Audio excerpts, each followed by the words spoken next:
Okay, we're going to watch a little bit of the Fine Bros right now. I'm going to send you to their video. And once again, you can watch as little or as much as you would like. I'm going to link to a part that I want to spotlight later as well. So you can go watch the video now. And what I wanted you to notice here is not only the style of the video, it's really adorable, but also I wanted you to notice a part right now. I'm going to link to it right now. You can go there and then come right back. It's the facts that they have pop up under their videos. They have rather lengthy facts pop up while something lighthearted is going on top. And that's something museums can think about. If you want to still give a lot of detailed information, you can have little facts pop up at the bottom. It's kind of like the annotations, but it's more like captions that pop up. So that's something to do. And also I want you to know, if you want to know anything that's happening on YouTube, you watch Ray William Johnson and you watch the Fine Bros, and that'll pretty much get you all caught up on everything. So now we're going to watch some educational videos that can be inspiration for what you might want to do as a museum. And these are really popular videos on YouTube. Minute Physics regularly gets a million views on his videos. He has, I think, 1.5 million subscribers. So he's very popular, and what he does is he draws out physics concepts. I'm going to send you to his video right now. It's very short. You can go watch that. And I hope you noticed that this is something that can be done for any kind of topic. Drawing out concepts could be done for art, history, culture, other types of science, anything. So it's definitely something to think about, the voiceover with the drawing of the concepts. Another person who's teaching on YouTube is Charlie Is So Cool Like. He doesn't only teach, he also does vlogging style and things like that. But I did want to point you to this video, which is all about sound, and you just see a totally different way to teach a concept through his video. You can go watch that right now.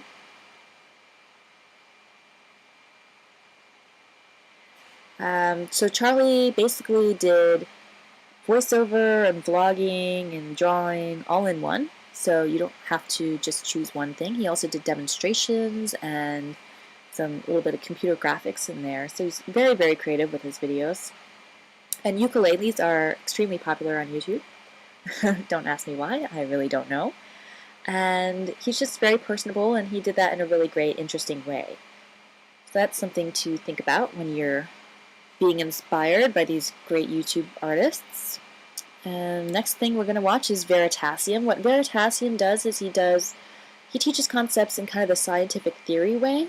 He either comes up with theories himself, or he has other YouTubers come up with theories for him, and he disproves them through experiments, or proves them through experiments and through research.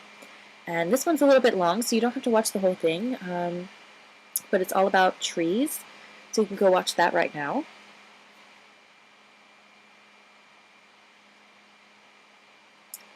And I hope you're noticing that each of these is really quite different from the other ones. They have some similar things, like there's drawing and demonstrations, but you can choose inspiration a little bit here, a little bit there, and come up with your entirely different concept. And also, all of these videos have so far been about science, and science is a really popular topic to teach on YouTube. So for Science Museum, that's good because you have a lot of inspiration, but it also does mean that you're going to have to find your niche. You're going to have to find exactly how you want to do it in a way that nobody else is really doing it. And for art, history, culture museums, there's not quite as much inspiration that's directly related to you, although I think all of these can act as inspiration. But there is a wider open market for you, so it's give or take on both situations. So next thing we're going to watch is not a science video, it's about the Netherlands. This is CGPgrey. He's kind of similar to Minute Physics, where he does voiceovers, but he uses computer graphics. So you can go watch that video right now.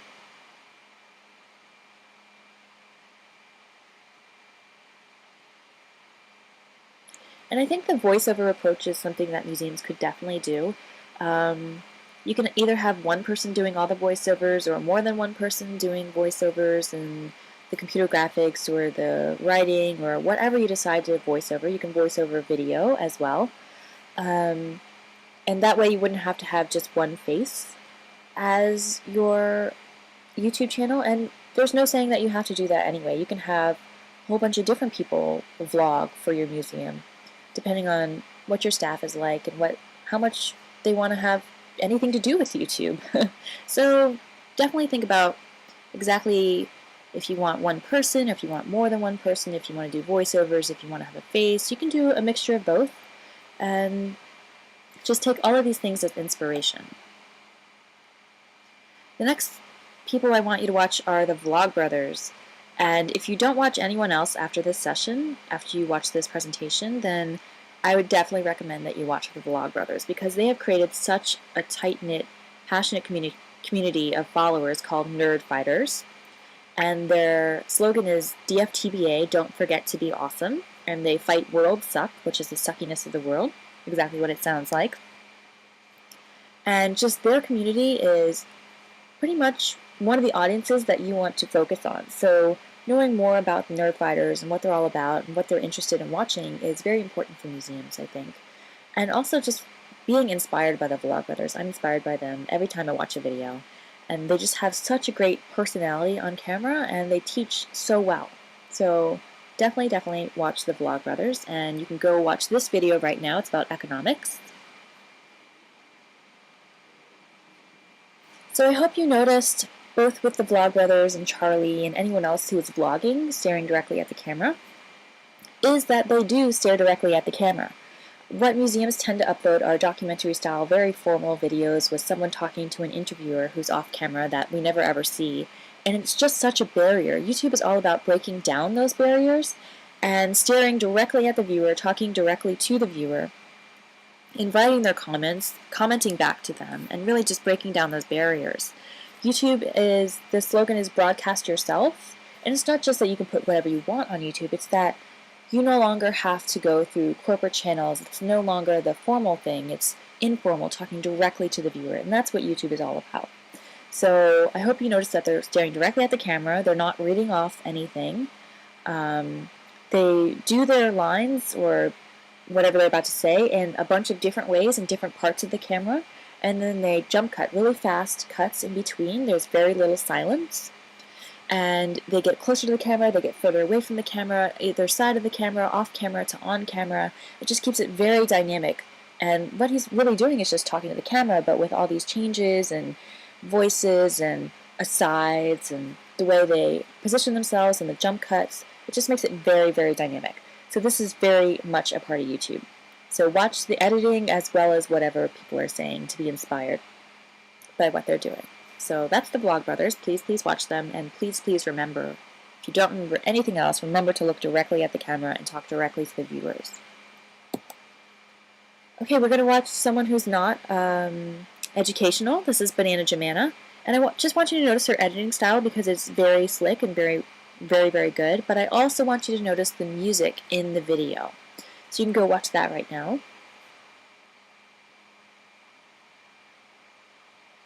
And I hope you noticed she does time-lapse art, and a lot of people on YouTube do time-lapse art, but a lot of them don't edit the way she does. They just show the time-lapse art and that's it. But she edits herself in there, really fun, cute things that are happening, and she does vlogging at the end. And the music is very important because museums tend to use the free music that is just not very interesting to listen to.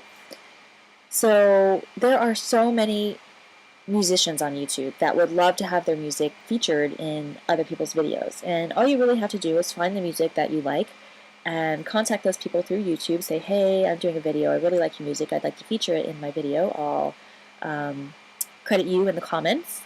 And chances are they're going to say yes because they want other people to hear their music. So not only are you showing your viewers a really cool new artist on YouTube, but they'll probably also tell their viewers to go see your video because you're featuring their song. So it's a way to build both your viewers, and it's just a way to show people that you understand YouTube, that you're a part of the YouTube community, as well as posting videos to viewers and creating your own viewer community, but you are interacting with other YouTubers in a really nice way. So that's something that museums should start to look into is using YouTube Music.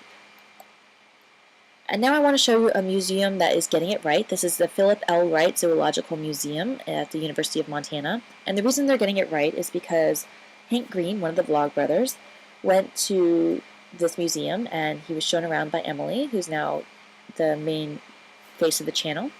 And all of his viewers were like, oh my god, Emily's so great. She should be on more of your videos. And so he decided to help the museum create a channel. So he had Mike Aranda, who's another YouTuber, help them decide what kind of videos they were going to do, what the style is going to be, and have been helping them produce the videos as well. So this is what they've come up with. You can go watch that right now. And they have over 100,000 subscribers. They're doing it right. They have a lot of great concepts in their videos. They're teaching using their collection, so that's a great inspiration right there. And I hope you're really inspired by them. Go watch more of their videos and see what they've been doing. Now I'm going to talk a little bit about how you can interact with viewers. Charlie is so cool. He's the guy who did the sound video. At one point he told his viewers, hey, if you see me in public, point at me and shout, I found you, Charlie, and then he would give them a button. And this is something that museums could do. They could have a secret phrase that people say at their information desk. And maybe they get a button, or maybe they get a discount in the store or something, just to say thank you for being a YouTube fan, thank you for knowing the secret phrase. Here's a little reward. It could be a button. I mean, people like buttons. The Vlogbrothers, definitely check them out, as I said, because they've built such an amazing community, and it's really difficult to explain how they've built it. I think you just need to watch the way they interact with their viewers and with other YouTubers and things like that. Brett and Link, they moved from the East Coast to the West Coast, and along the way they met their fans at rest areas. And this is something that is very popular on YouTube, is to meet your fans if you're in another location. If you go to, let's say, a conference in Baltimore, you would maybe tell your fans in the area, hey, I'm going to Baltimore. If you want to meet me, I'll be in this public place at this time, and we can meet up and I can talk to you about whatever you want me to talk to you about. So that's something that's very popular on YouTube. Wrongful Productions did a live streaming session where they answered questions from their fans, and this is very popular on YouTube, is to have some kind of mechanism to answer questions from fans. They did it on Google Hangouts. A lot of people have maybe an hour or so they take on Twitter to answer fans' questions. Some people do AMAs, which are Ask Me Anythings, on Reddit. So just think about a way that you can interact with your fans and answer their questions. Some other people just do YouTube videos where they ask for questions and they answer those questions in the videos. That's another way to spotlight your fans as well. The Find Bros, this isn't really interaction with fans, but they collaborate with YouTubers, and this is a very big thing. I'll be talking about it later as well. But it is kind of like helping out their fans, I guess, listening to what their fans want, because people love it. People love to watch YouTubers that they watch over here and YouTubers they watch over there get together and collaborate in a video, and it just builds both subscribers so much because their fans are going to come watch your video that they're in, and your fans are going to maybe go see their video because they liked what they saw on your own videos. So it's a great way to interact on YouTube. Barely Political opens fan letters and reads them during videos, and a lot of YouTubers do this. They open letters and presents, and they read them and thank their viewers on video. And just kind of fun to watch them as they open things and react to what fans have given them, because their fans are really creative. As I said, Ray William Johnson integrates all of his social media into his YouTube videos, so think about ways to do that. Amazing Phil spotlights viewers. He has them draw pictures of him naked that he shows in his videos. Josh Sundquist spotlights viewers in a different way. He wrote a book, and what he did was he had viewers take pictures of themselves with the book, and he would spotlight a few pictures at the end of his videos. These are both ways that you can repurpose. Maybe you are an art museum, so you have your viewers create their own versions of the artwork that are in your collections, and you spotlight those in your videos, or you have your viewers send in pictures of themselves at your museum enjoying themselves, and you spotlight those in your videos. So there's different ways to do that as well.